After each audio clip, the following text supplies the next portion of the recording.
안녕하세요. 이규호 모발은 모발이식센터 이규호 원장입니다. 선천적으로 이마가 넓으신 분들이 있습니다. 그래서 학창시절에 별명이 운동장, 황비홍, 그 단어만 들어도 어떤 느낌인지 충분히 알 수가 있죠. 보통 우리가 다빈치 비율이라는 얘기를 보통 듣습니다. 그래서 얼굴의 비율을 나타내는 표현한 것인데요. 그래서 턱 끝에서 코끝에서 눈썹, 눈썹에서 또 이 헤어라인까지, 그래서 그 세 부분의 비율을 1대 1대 1, 그 다음에 1대 1대 0.8, 1대 1대 1.2 이렇게 나누어서 말하는 것인데, 보통 1대 1대 1이 좋다, 이것이 다빈치 비율이다, 이렇게 얘기를 하죠. 실질적으로 이제 얼굴의 이마의 이미지 이런 것들은 사실 전체적인 얼굴의 비율로 이렇게 보는 것이 또 중요하지만, 실질적으로 우리가 이마만 놓고 봤을 때 그럼 이마의 넓이는 얼마가 될까, 실질적인 거리의 수치적인 그런 개념들을 본다면, 우리가 흔히 이 이마 사이 미간에서부터 헤어라인의 가운데 부분까지, 우리가 해부학적으로는 글라벨라라고 합니다. 여기 콧등에서 이마로 갈 때 만져보면 약간 각져 있는 부분이 있는데, 그곳이 이제 글라벨라라고 하죠. 그래서 거기에서 헤어라인 가운데까지 거리를 나타내는데, 동양인들 같은 경우에는 약 5.5에서 6cm 평균적으로 그 사이의 넓이를 가지고 있다라고 합니다. 그 거리가 만약 한 7cm 정도까지는 그나마 좀 살짝 이마가 넓은 느낌, 좀 성격이 좋아 보이는 시원시원한 성격의 그런 모습들을 좀 나타낸다라고 보면, 7cm 이상, 8cm 이상 이렇게 더 넓어지게 되면 자칫하면 탈모의 모양으로 이제 나타나게 되는 거죠. 그래서 다른 사람의 어떤 불편한 시선을 느끼실 수도 있고, 그로 인해 스트레스를 또한 받으실 수도 있습니다. 그래서 이러한 부분들을 해결하기 위해서, 또 회피하기 위해서 항상 헤어스타일을 이렇게 내려서 내림머리를 해서 그 상황들을 피해 가시게 되는 거죠. 먼저 이마 축소술은 이마 피부를 원하는 넓이만큼 절개를 해서 제거를 하고 봉합을 하는 것입니다.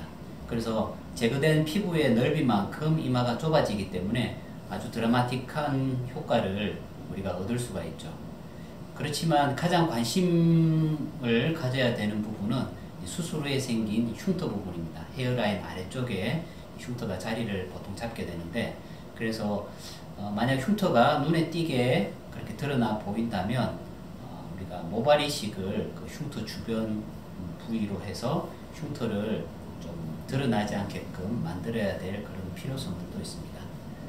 장점은 좀 넓은 부분에 그런 이마 피부를 절개를 해서 이마를 좁힐 수가 있기 때문에 좀 넓게 많이 이마를 좁힐 수 있다 장점과 함께, 기존의 헤어라인의 그런 모발들이 유지가 되기 때문에 모양이라든지 밀도가 유지가 된다, 이것이 좀 장점이 될 수는 있습니다. 단점이 된다면 수술이 약간 좀 어그레시브하다, 좀 과격하다, 그리고 좀 큰 그런 경향의 수술이 될 수 있다라는 것이죠. 그래서 약간 두려움과 거부감이 좀 생길 수는 있습니다. 물론 이게 긴 그런 절개를 해야 되기 때문에 수술 후 회복 과정이나 이런 부분들이 약간은 시간이 걸릴 수 있고 좀 불편하실 수는 있습니다. 두 번째로 또 다른 방법은 모발이식을 통해 이마를 좁히는 것입니다.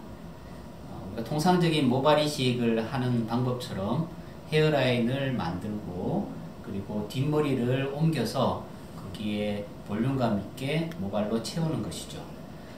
장점이라면은 이제 새로운 헤어라인을 만들기 때문에 자기가 원하는 헤어라인을 만들 수 있다라는 것이고요. 그리고 수술 후에 회복 기간이 피부 절개술처럼 이마 축소술처럼 그렇게 많이 걸리진 않기 때문에 수술 후 경과가 조금은 편하다라는 점이죠.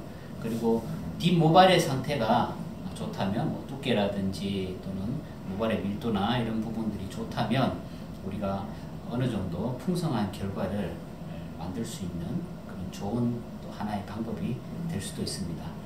그렇지만 2cm 이상의 그런 넓이를 모발 이식을 통해 한다라는 것은 조금 무리를 하는 측면은 있습니다. 왜냐하면 이식한 모발들로 밀도를 만들어야 되기 때문에 밀도가 사실은 정상적인 밀도를 따라갈 수가 없기 때문에 이러한 경우 조금 넓이를 하는 부분에 있어서는 좀 제약이 있을 수 있다. 그래서 좀 더 넓은 부분을 우리가 모발 이식을 통해 해야 한다면 한 2번에 걸쳐서 나누어서 시술을 할 수가 있습니다. 따라서 모발 이식을 통해 하는 경우에는 고밀도의 모발 이식을 하지 않는다면 듬성하게 보이거나 밀도에 대한 아쉬움들이 남을 수가 있기 때문에 필요하다면 추가적으로 동일한 부분의 밀도 보강을 또 해야 되는 그런 경우도 있습니다.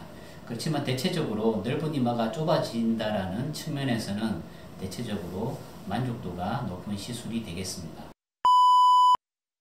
그리고 한 가지 주의할 점이 있다면 탈모가 진행되고 있는 분이라면 과도하게 헤어라인을 많이 내리는 부분은 사실 좀 신중하게 결정을 하셔야 됩니다. 왜냐하면 헤어라인 자체가 고밀도 시술을 필요로 하는 부분이기 때문에 단위 면적당 필요한 이식량을 보더라도 보통 통상적인 탈모 이식보다는 훨씬 더 많은 양이 들어가게 되는 것이죠. 그렇기 때문에 나중에 탈모가 진행된 부분을 커버하기 위해서 또 모발 이식을 계획해야 할 수도 있기 때문에 너무 헤어라인에 집착을 해서 많은 양의 모발들을 앞쪽에 헤어라인 쪽에 쏟아부을 수는 없기 때문입니다.